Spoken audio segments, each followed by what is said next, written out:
Excuse me. আমারে কইতাছেন? না, আমি তো গরুগুলোকে বলছিলাম, কিন্তু ভুল করে আপনি জবাব দিয়ে দিলেন। আমার গরুগুলা আমার মাধ্যমেই কথা কয়। কোন কি কইবেন?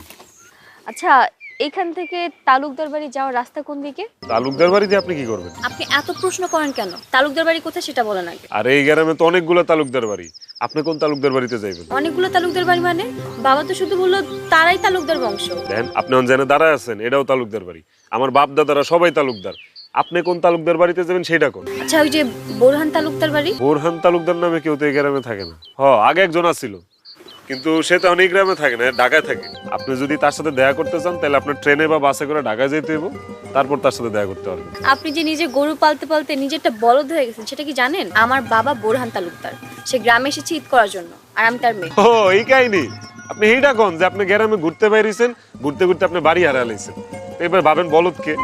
মুখ সামলে কথা বলেন। আপনি কাম করেন, আপনি যে দিক দিয়ে নাইমা একটু বামে যাইবেন, ওই যে তাল গাছটা দেখা যায়, ওইটাই আপনাকে তালুকদার বাড়ি।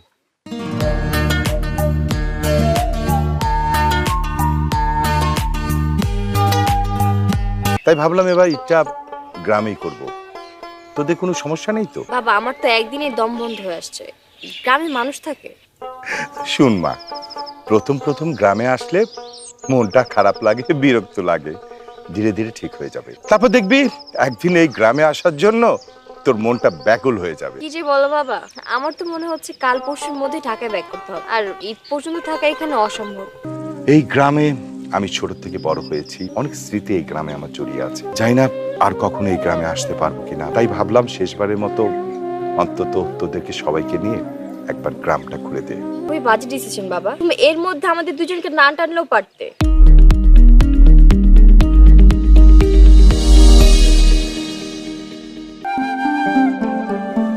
কি করেন বলদ সাহেব? আমার না খুব সুন্দর একটা নাম আছে, নাহিদ। তো এইখানে দাঁড়িয়ে দাঁড়িয়ে কি বাতাস খাচ্ছেন? বাসায় ভাত নাই? ভাত খেয়ে তো আইছি, কিন্তু আগামী 2 মাস কি খামু হেডার লাইগা আগাম ফসলের দেখাশোনা করতেছি। আহারে, আপনার কত কষ্ট, তাই না? থাক, আপনি চিন্তা করবেন না, আমার বাবা জাকাত দিচ্ছে তো তো ওইখানে আমি আপনার নামটাও দিয়ে দিব। আপনি তার সাথে জাকাত, কাপড় চোপড়, ত্রাণও পাবেন, আর এটা দিয়ে আপনার 2 মাস ইজিলি চলে যাবে।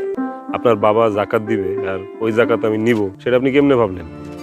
আল্লাহ আমার হাত দিছে না দুইটা, এই 2 হাত দিয়ে তো আমি পরিশ্রম করতে পারি। আপনি না বললেন আপনার সামনের মাসে খাবার নিয়ে টেনশন হচ্ছে, তো জাকাত নিলে তো আপনি আরামে 2 মাস বসে বসেই খেতে পারবেন। 2 মাস পরে? 2 মাস পরে কি হবে? আপনার বাবা কি আবার জাকাত দিবে আমারে? তা তো জানি না। তা আমি কি 2 মাস পর আপনার বাবা জাকাতের জন্য আবার অপেক্ষা করব? কবে আপনার বাবা জাকাত দিবে? তখন আপনি কাজ করবেন। সেই কাজটা এখন করলে সমস্যা কি? ওই কাজটাই আমি এখন করবো, যেন আমার পরে জাকাতের জন্য বা কোনো প্রকার কোনো সাহায্যের জন্য